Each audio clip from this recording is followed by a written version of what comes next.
Antes de mergulhar nesta história incrível, considere se inscrever no canal e ativar o sininho. Cada história aqui tem algo a dizer, e você não vai querer perder nenhuma. Eu te dou $1 milhão se você me curar, zombou o milionário, até que o garoto o tocou e o impossível aconteceu. Nova York, uma manhã cinzenta de outono. O céu estava pesado, carregado de nuvens baixas e pesadas, como um véu de tristeza pairando sobre a cidade que nunca dorme. Uma chuva fina caía em cortinas regulares, envolvendo Manhattan em uma atmosfera melancólica. As calçadas brilhantes e escorregadias refletiam as luzes amareladas dos postes de luz e das placas das lojas. O som das gotas caindo no asfalto se misturava a buzinas distantes e aos passos apressados dos transeuntes agasalhados. Folhas mortas, descartadas pelas árvores já desfolhadas, rodopiavam na força de um vento frio e úmido. Batiam com força nas vitrines, ricocheteavam nos paralelepípedos e se amontoavam nas esquinas, como se nos lembrassem que a vida segue seu ciclo implacável. Em meio à agitação urbana, Elliot Torvel avançava lentamente, cada passo uma luta contra o próprio corpo. Apoiado em uma bengala com cabo de ébano esculpido, ele se movia com dificuldade, e seus passos hesitantes revelavam a dor surda que o atormentava havia anos. Seu rosto, antes marcado pela confiança inabalável de um homem no controle de seu destino, agora exibia as cicatrizes da fadiga, da doença e da passagem do tempo. Seus olhos, antes brilhantes de ambição, agora estavam nublados por um profundo cansaço. Suas feições estavam vazias pelas noites sem dormir, pelas horas passadas buscando a cura nos braços de médicos e medicamentos caros. Seu maxilar, geralmente rígido e determinado, às vezes relaxava, revelando o sofrimento que ele mantinha oculto. Elliot era um titã financeiro, um homem que construiu um império do nada, com pura força de vontade e determinação. A Torvel Capital, sua empresa, dominou o mercado por 2 décadas, um exemplo de sucesso americano. Mas esse sucesso não o protegeu. Não, a doença abriu um abismo entre ele e o mundo que havia conquistado. A artrite reumatoide avançada se instalara furtivamente, atacando suas articulações, deformando suas mãos e paralisando seus movimentos. Todas as manhãs Elliot acordava tomado por uma dor lancinante, um fogo queimando sob sua pele. Tratamentos modernos, terapias inovadoras, nada conseguia retardar a progressão. Ele gradualmente se tornara prisioneiro de seu próprio corpo, um gigante reduzido a um mero espectador de sua vida. Naquele dia, no final da tarde, Elliot Torvel deixou o Rivage sozinho, um restaurante com estrela Michelin situado na Rua 56. Conhecido por seus cardápios de $1000 e clientes de colarinho branco. O céu ainda chorava, e os paralelepípedos pareciam vibrar sob a chuva constante. Ele parou por um instante sob o toldo do estabelecimento, ajustou a gola de seu longo casaco preto e olhou para as nuvens. Suas juntas pareciam engrenagens enferrujadas, rangendo a cada movimento. A refeição, por mais suntuosa que fosse, não havia saciado nada, nem sua fome interior, nem sua dor física, nem o vazio que parecia ter se instalado no fundo de seu peito há anos. Enquanto descia lentamente os 3 degraus de mármore, um movimento discreto, quase imperceptível, chamou sua atenção à direita. Sob a varanda de um antigo prédio de tijolos, mal iluminado por uma placa quebrada, um pequeno grupo de transeuntes havia parado brevemente. Então, como costuma acontecer em Nova York, a indiferença venceu e todos seguiram seus caminhos. Apenas uma figura permaneceu imóvel, uma criança. O menino estava sentado de pernas cruzadas sobre um pedaço de papelão encharcado. Sua pele escura contrastava com a palidez da pedra e seu rosto, embora jovem, parecia esculpido em sabedoria ancestral. Usava um suéter enorme, puído nos cotovelos, e tênis tão gastos que quase dava para ver os dedos dos pés. Mas o que impressionou Elliot foram seus olhos, a calma era profunda, insondável, quase desarmante. Não buscavam piedade. Esperavam, como se já soubessem o que ia acontecer. Nas mãos, o menino segurava uma placa feita com um pedaço velho de caixa de sapatos. As letras, escritas com marcador preto, tremiam um pouco, como se desenhadas por uma mão inexperiente ou faminta. Alimente-me e eu o curarei. Elliot ficou parado ali por um instante. Uma onda de sarcasmo o invadiu. A cidade estava cheia de mendigos com slogans provocativos, pregadores do juízo final, charlatões em busca de dinheiro. Aproximou-se lentamente, colocou a pasta no chão e lentamente endireitou o corpo, apoiando-se na bengala. Seu olhar era duro, fechado, quase frio.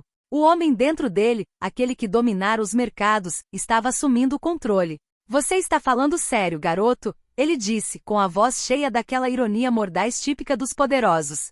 Você vai curar um milionário como eu? O rapaz não respondeu imediatamente. Encarou em silêncio, sem medo, sem submissão. Não baixou os olhos. Era como se pudesse ler Elliot, como se pudesse ver além do terno, além do dinheiro, além da dor física. Uma espécie de paciência ancestral emanava dele, desconcertante. Então, num gesto gentil, quase irreal, ergueu a mão e colocou a palma direita no ombro de Elliot. Um arrepio percorreu o corpo do velho. Sem dor, sem choque. Apenas calor, um calor calmo, puro, vivo. Eu só preciso de uma coisa, murmurou o menino, com a voz calma, mas surpreendentemente firme. Que você me dê algo para comer. Elliot o encarou, a princípio atordoado. Então, sem perceber, caiu na gargalhada. Não uma risada alegre. Uma risada amarga, desgastada, quase trágica. Aquele garoto não sabia nada sobre si mesmo. Nada sobre as dezenas de médicos que consultara, os tratamentos experimentais que experimentara, as viagens à Suíça, Tóquio, Tel Aviv, tudo em busca de esperança. E agora, uma criança de rua vinha até ele oferecendo-lhe uma cura, em troca de uma refeição. Alimentar um mendigo como você para curar minha doença? Ele repetiu balançando a cabeça. Aqui está a piada do século. Sabe de uma coisa? Se você conseguir, eu te dou $1 milhão. $1 milhão. Essa é a minha oferta. Com um sorriso irônico, Elliot desdobrou sua carteira de couro preto, grossa e rígida como um símbolo de seu poder. Ele a segurou como uma arma, acostumado ao fato de que o dinheiro poderia resolver tudo ou, na sua falta, silenciar ilusões. Tirou uma nota de $100, limpa, novinha em folha e sem amassados, e a estendeu com um gesto teatral, antes de deixá-la cair delicadamente na frente do garoto, como se estivesse jogando um osso para um cachorro. Aqui está sua primeira refeição, disse ele com um sorriso. Agora me cure, pequeno profeta. O menino não respondeu. Ficou parado por um segundo, como se estivesse ouvindo algo que ninguém mais estava ouvindo. Então, levantou-se lentamente, seu corpo frágil deslizando para fora do papelão encharcado. Era pequeno para a idade, o suéter largo pendia sobre as mãos e seus sapatos mal arranhavam o chão. Mas algo em sua postura exalava uma força silenciosa. Uma dignidade soberana, silenciosa, quase sagrada. Elliot, ainda de pé, olhou para ele com uma mistura de pena e escárnio. Mas esse olhar mudou no momento em que a criança colocou a mão em sua perna.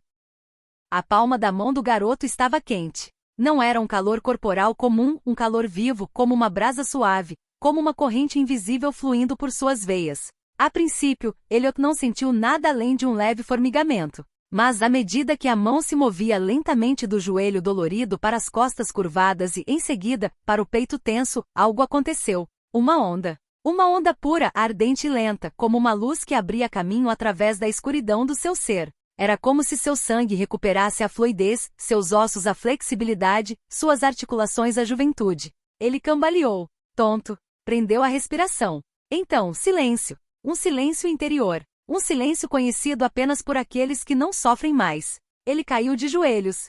Não de fraqueza, mas de choque. De verdade. Seus joelhos bateram no asfalto molhado, mas ele não sentiu nada. Inclinou-se para a frente com as mãos trêmulas, em busca da dor. Ela havia sumido. Não estava mais lá. O formigamento em seus dedos, apagado. As facadas em seus quadris se dissolveram. O fogo na parte inferior das costas se apagou. Levantou-se lentamente, como se estivesse em um sonho. Moveu as pernas, depois os braços. Ergueu ambos os braços para o céu sem pestanejar. Uma liberdade esquecida, quase desumana. Deu um passo. Depois outro. Sem mancar. Suas pernas o carregaram. Seu próprio corpo obedeceu novamente. Ele olhou para o menino, com lágrimas escorrendo silenciosamente pelo rosto. Lágrimas de verdade. Lágrimas de libertação. Como? Ele respirou. Uma palavra. Um suspiro. Uma oração. O menino, ainda de pé diante dele, curvou a cabeça gentilmente. Seu rosto brilhava com uma luz interior, como se fosse feito de um material diferente, quase atemporal. Você me alimentou, ele disse simplesmente. Eu cumpri minha promessa. E antes que Elliot pudesse reagir, a criança se virou lentamente e se afastou em meio à multidão que passava sem vê-lo. Ele não estava correndo. Estava desaparecendo. Como névoa após a chuva, como um sonho que mal se acorda. Tudo o que restava dele era um silêncio vibrante, e um sinal. Estava ali, encostado na parede de tijolos, sob uma luz pálida e bruxuleante. Elliot caminhou até ele, tremendo, e o pegou. O papelão estava molhado, as letras estavam desbotando um pouco, mas a mensagem permanecia perfeitamente legível. Alimentem os famintos e vocês serão curados. O vídeo foi compartilhado inicialmente por uma estudante de jornalismo que passava pelo local. Ela o havia registrado sem acreditar, convencida de ter filmado uma cena tocante, porém banal, um rico empresário entregando uma conta a uma criança de rua. Mas ao assistir à filmagem em casa viu o milagre. A postura rígida de Elliot, sua queda de joelhos, seu olhar perturbado e, em seguida, seus passos limpos, livres, sem o menor traço de dor. O vídeo foi postado com o título: "Este garoto curou um milionário em troca de um único bilhete. Você não vai acreditar no que aconteceu depois." Em menos de 24 horas, teve mais de 38 milhões de visualizações. As redes sociais estavam em polvorosa. As teorias se multiplicaram. Foi um golpe publicitário? Uma farsa bem orquestrada? Ou um verdadeiro milagre? Redes de televisão do mundo todo transmitiram a sequência. Ela mostrou Elliot, um homem poderoso conhecido por sua arrogância nos círculos financeiros, caindo de joelhos diante de uma criança desconhecida com lágrimas nos olhos, incapaz de explicar o que acabará de vivenciar. Repórteres lotavam sua porta.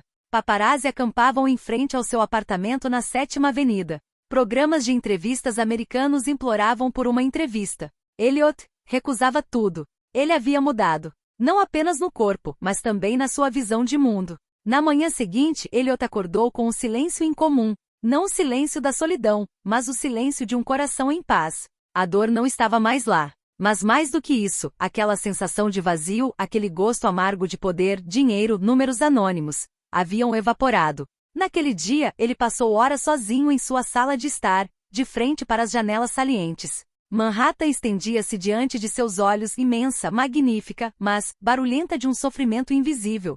Ele viu novamente a mão quente de Nathaniel em seu peito, sua voz simples: "Você me alimentou. Eu cumpri minha promessa." Alguém o havia ajudado quando ele já não acreditava mais em nada. Ele precisava fazer o mesmo. 2 semanas depois, o conselho de administração da Torvel Capital foi convocada com urgência. Os sócios, investidores e analistas estavam todos presentes. Elliot entrou vestido sobriamente, sem pasta ou guarda-costas. Caminhava ereto, sem bengala. "Estou vendendo", ele disse simplesmente. 60%. E imediatamente, "O dinheiro da venda será destinado a uma fundação que vou criar. Ela terá o nome do menino que me salvou, Nathaniel."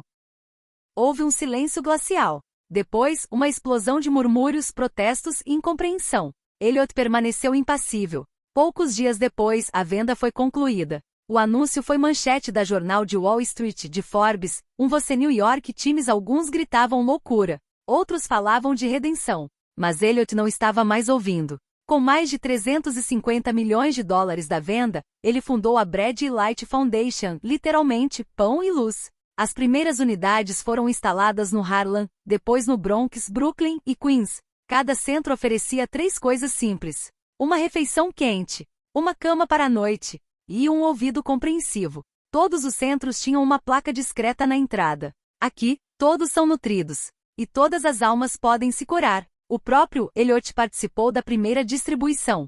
Usando um avental branco, ele serviu sopa ao lado de ex-moradores de rua que se tornaram funcionários do centro. A mídia capturou a cena. O homem de terno de seda havia se tornado o homem com a tigela de sopa. Durante semanas, ninguém encontrou o menino. Elliot contratou investigadores, vasculhou bairros pobres, conversou com voluntários de rua e entrevistou moradores de rua. Então, um dia, um homem lhe deu uma pista. "Eu já o vi antes. O nome dele é Nathaniel. Ele às vezes dorme perto do velho teatro abandonado na Rua 43, mas nunca fica no mesmo lugar por muito tempo. Ele é um garoto estranho. Às vezes ajuda as pessoas. Depois, desaparece." Elliot voltou ao teatro. Encontrou vestígios, um suéter velho, um cobertor, uma caixa vazia.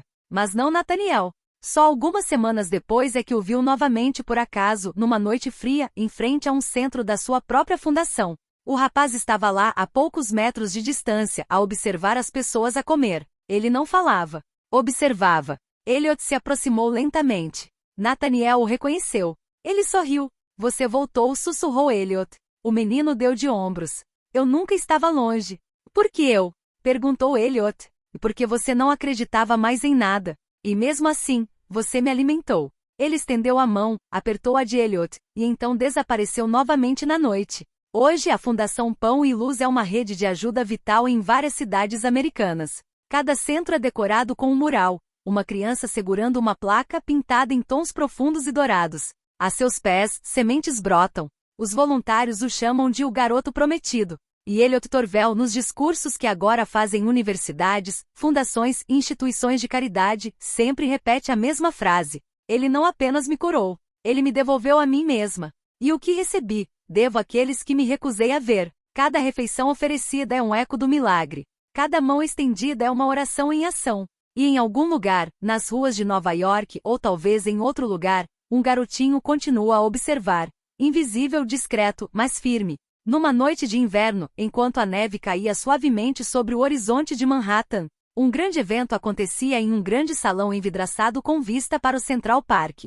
O brilho quente dos lustres dourados contrastava com o frio intenso lá fora. Centenas de pessoas se reuniram. Voluntários, doadores, jornalistas, mas também ex-moradores de rua, médicos de campanha e jovens de bairros esquecidos. Todos ligados por um único fio condutor, a Fundação Bread Light. No palco, trajando um terno simples porém elegante, Elliot Torvel, outrora um símbolo do sucesso frio e capitalista, caminhou lentamente em direção ao púlpito. Seu rosto, marcado por anos e dificuldades, irradiava uma paz renovada. Respirou fundo e começou. Há um ano, eu era um homem destruído. Rico, respeitado, mas vazio. A dor física me consumia, mas pior, eu sofria de uma doença que o dinheiro não conseguia curar, a indiferença. Então, um menino, sentado na calçada com uma simples placa, mudou minha vida. Ele não tinha nada. Nada além de fé. Ele olhou para mim e disse, alimente-me, e eu te curarei. Um murmúrio de emoção percorreu a sala. Rostos curvados, alguns discretamente enxugando uma lágrima. Aquele garoto, Nathaniel, me mostrou que a verdadeira riqueza não está no que você tem, mas no que você dá. Ele me ensinou que não é o dinheiro que cura, mas o coração. Que alimentar os famintos é consertar o mundo. É redescobrir a nossa humanidade. Ele fez uma pausa. Então, num tom vibrante, concluiu. Hoje digo a todos vocês aqui, continuem se aproximando. Continuem se alimentando, continuem se abrigando, continuem se importando. Pois cada ato de gentileza é curativo em si mesmo. Juntos, somos a luz. Juntos, somos a cura. Naquele preciso momento, enquanto a sala ecoava com silêncios emocionais, as portas dos fundos se abriram lentamente. Uma corrente de ar frio entrou. E com ela, um menino.